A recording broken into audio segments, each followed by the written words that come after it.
Modern antitrust lawsuits rarely involve simple backroom deals to fix prices. Today, they are fought inside massive digital ecosystems where millions of instantaneous connections happen. The real challenge lies in the data. To even participate in these cases, you have to navigate multi-million-dollar expert economic reports filled with dense theoretical models that almost no one has the time to read. To see if we can decode that logic, we ran an experiment.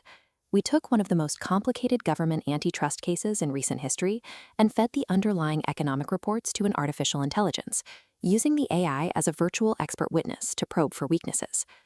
Breaking down this complexity matters because the outcomes of these highly technical battles are quietly writing the future rules of the entire internet economy. Our ultimate test subject for this AI experiment is the Department of Justice's massive lawsuit against Google's ad tech division. The government argued Google controlled the publisher ad server, software used by 90% of major websites. They alleged Google engaged in tying and foreclosure, using software rules to force this dominant server to strictly feed its own Google Ad Exchange, starving rival exchanges. Google countered with a classic economic defense. They argued that intentionally degrading access for rivals is irrational because it would lower overall ad quality and reduce total publisher revenue, which would ultimately cost Google money in the long run. This sets the immediate stakes for our AI test. If the government's theory regarding Google's financial incentives is mathematically flawed, their multi-billion-dollar case collapses. The AI began its analysis by looking at the raw market structure. It successfully validated the DOJ's core premise.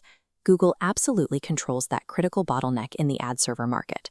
But then the AI went on the offensive. Looking closely at the expert reports, the AI identified a massive theoretical vulnerability in the government's profitability logic.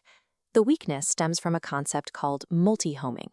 Multi-homing is when publishers simultaneously route their ad inventory through multiple different exchanges at the exact same time. The AI noticed the DOJ's models largely ignored the widespread reality that publishers actively use these multiple pathways. The AI outlined a second major critique as well. The DOJ failed to provide a rigorous counterfactual. In standard antitrust economics, you have to mathematically separate the damage caused by illegal conduct from the natural success a company enjoys simply because it has pre-existing scale advantages. The government's report didn't cleanly isolate those two factors. These specific critiques show that a key part of the government's economic foundation, its profitability model, remains vulnerable to standard academic scrutiny and defense tactics. A true expert witness doesn't just point out flaws in an opponent's argument.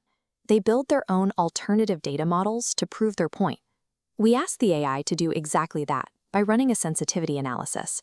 This is a mathematical test to see how heavily an outcome changes when you tweak one specific variable.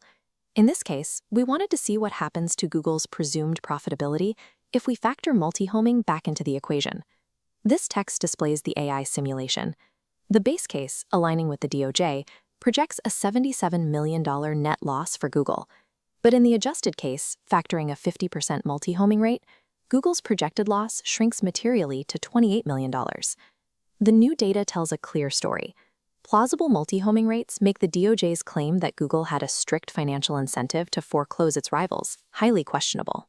So, if the AI successfully dismantled the theoretical profitability of the government's case, did Google actually win the lawsuit? The answer is no. In the real world, the judge accepted the DOJ's foreclosure theory in its entirety and found Google liable for monopolization. This chart compares the AI's theoretical critique directly against the real court's findings. The AI raised valid economic concerns about multi-homing and long-term profitability, yet the court ultimately ruled in favor of the DOJ anyway. Curious, why did Google lose if their economic defense, which our AI independently verified as logically sound, was so mathematically strong? This graphic from the case breakdown illustrates the fatal blow to Google's defense. Theoretical economic losses simply couldn't outweigh the hard evidence found in Google's own internal business documents.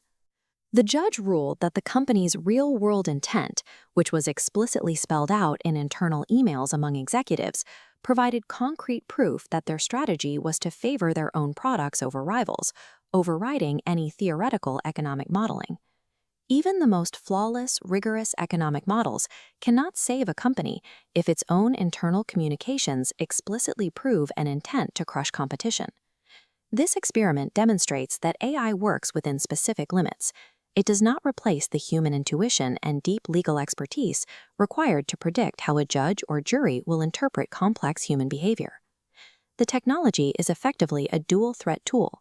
It performs rapid, structural critiques of dense theoretical arguments, while simultaneously generating the affirmative mathematical evidence needed to test them. This highlights the immediate future of legal preparation. Legal teams now have the ability to use AI to ruthlessly stress-test their economic narratives from every angle before stepping inside a courtroom.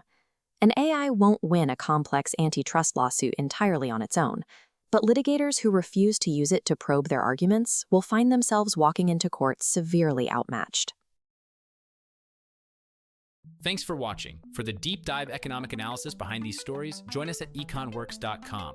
Subscribe to stay informed on where law and economics meet the market. We'll see you in the next episode.